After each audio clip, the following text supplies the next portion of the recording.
الحمدللہ رب العالمین والصلاة والسلام علی سید الانبیاء والمرسلین اما بعد فاعوذ باللہ من الشیطان الرجیم بسم اللہ الرحمن الرحیم۔ جیسے کہ آپ کو معلوم ہے کہ ہمارا سلسلہ تفسیر صراط الجنان جاری و ساری ہے۔ اس میں چند آیات اور اس کا ترجمہ اور مختصر تفسیر کے ساتھ ہم روزانہ سنتے ہیں۔ آج ہماری آیت نمبر 13 ہم نے شروع کرنی ہے۔ بسم اللہ الرحمن الرحیم۔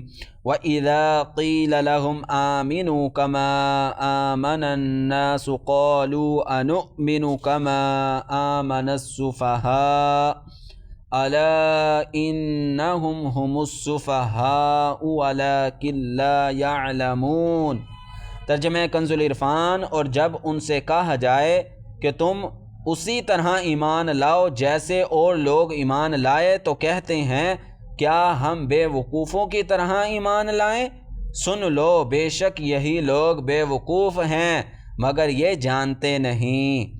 کما آمن الناس، جیسے اور لوگ ایمان لائے۔ یہاں الناس سے صحابہ کرام رضی اللہ عنہم اور ان کے بعد ان کی کامل اتباع کرنے والے مراد ہیں۔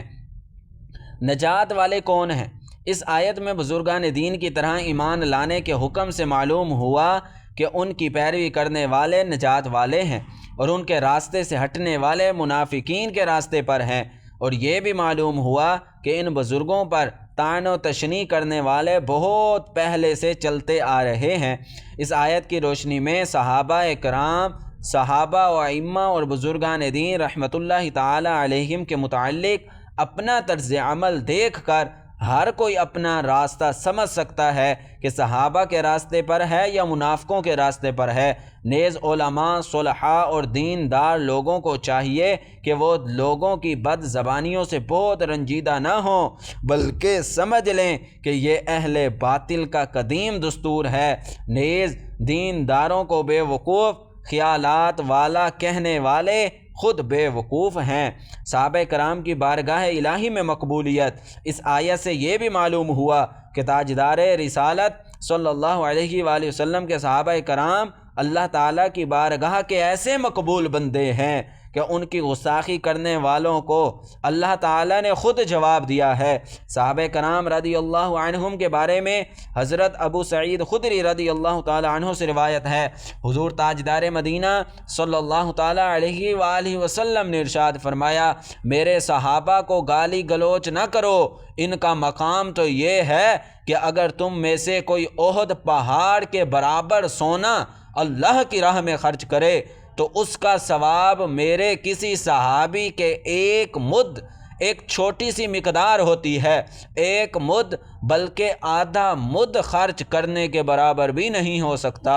اور اللہ تعالیٰ کے اولیاء کے بارے میں جناب ابو ہریرہ سے روایت ہے، حضور اقدس صلی اللہ علیہ وآلہ وسلم فرماتے ہیں کہ اللہ تعالیٰ نے فرمایا جو میرے کسی ولی سے دشمنی کرے اسے میں نے لڑائی کا اعلان دے دیا۔ اس سے ان لوگوں کو نصیحت حاصل کرنی چاہیے جو صحابہ کرام علیہم الرضوان کی بے ادبی اور گستاخی کرتے ہیں اور اللہ تعالیٰ کے اولیاء کے بارے میں غلط عقائد و نظریات رکھتے ہیں۔ آیت نمبر 14 یہ ہے، وَإِذَا لَقُوا الَّذِينَ آمَنُوا قَالُوا آمَنَّا وَإِذَا خَلَوْا إِلَى شَيَاطِينِهِمْ قَالُوا إِنَّا مَعَكُمْ انما نحن مستہزئون۔ ترجمہ کنز العرفان۔ اور جب یہ ایمان والوں سے ملتے ہیں تو کہتے ہیں ہم ایمان لا چکے ہیں، اور جب اپنے شیطانوں کے پاس تنہائی میں جاتے ہیں تو کہتے ہیں کہ ہم تمہارے ساتھ ہیں، ہم تو صرف ہنسی مذاق کرتے ہیں۔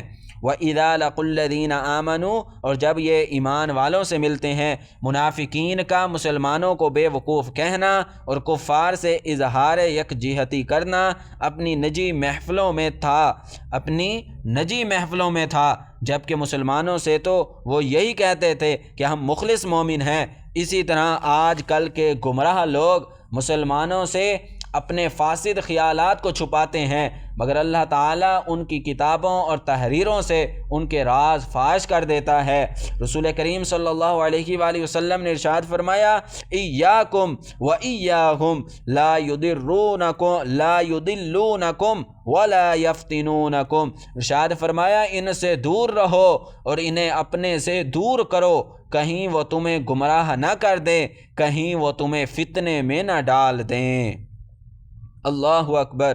آگے آیت مبارکہ یہ ہے، وَإِذَا خَلَوْا إِلَىٰ شَيَاطِينِهِمْ، اور جب اپنے شیطانوں کے پاس تنہائی میں جاتے ہیں۔ یہاں شیاطین سے کفار کے وہ سردار مراد ہیں جو دوسروں کو گمراہ کرنے میں مصروف رہتے ہیں۔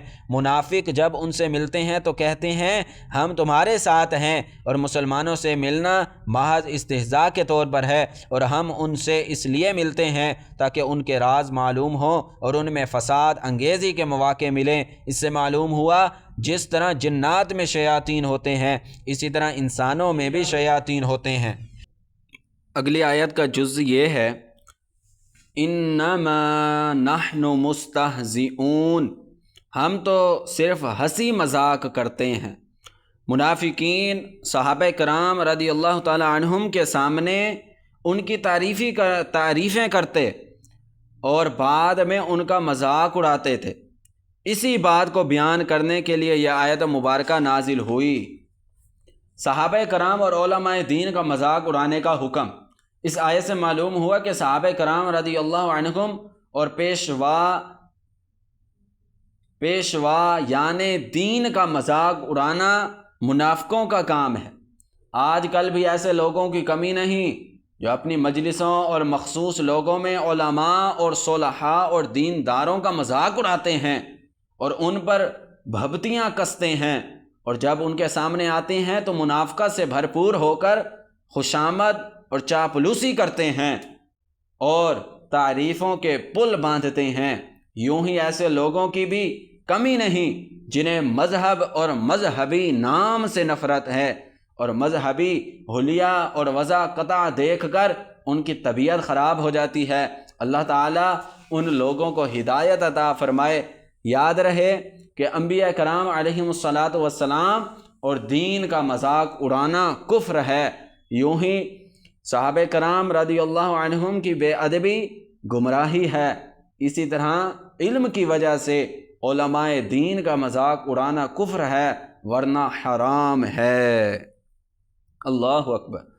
اگلی آیت مبارکہ یہ ہے، اللہ یستہزئ بہم وَيَمُدُّهُمْ فِي طُغْيَانِهِمْ يَعْمَهُونَ۔ ترجمہ کنز العرفان، اللہ ان کی ہنسی مذاق کا انہیں بدلہ دے گا، اور ابھی وہ انہیں مہلت دے رہا ہے کہ یہ اپنی سرکشی میں بھٹکتے رہیں۔ اللہ یستہزئ بہم، اللہ ان کی ہنسی مذاق کا انہیں بدلہ دے گا۔ اللہ تعالیٰ استہزاء اور تمام عیوب سے پاک ہے۔ یہاں جو اللہ تعالیٰ کی طرف استہزاء کی نسبت ہے، اس سے مراد منافقوں کے استہزاء کا بدلہ دینا ہے، اور بدلے کے وقت عربی اور اردو میں اسی طرح کا لفظ دہرا دیا جاتا ہے جیسے کہا جائے کہ برائی کا بدلہ برائی ہی ہوتا ہے، حالانکہ برائی کا بدلہ تو عدل و انصاف اور آدمی کا حق ہوتا ہے۔ اللہ تعالیٰ کی پاک بارگاہ میں دعا ہے کہ جو کچھ آج ہم نے سنا اس پر عمل کرنے کی توفیق عطا فرمائے، دوسروں تک پہنچانے کی توفیق عطا فرمائے۔ آپ سے گزارش ہوا کرتی ہے کہ اس چینل کو فالو کریں، سبسکرائب کریں، شیئر بھی کریں، تاکہ آپ کے ذریعے سے علم کا نور دوسروں تک بھی پہنچے۔ السلام علیکم ورحمۃ اللہ وبرکاتہ۔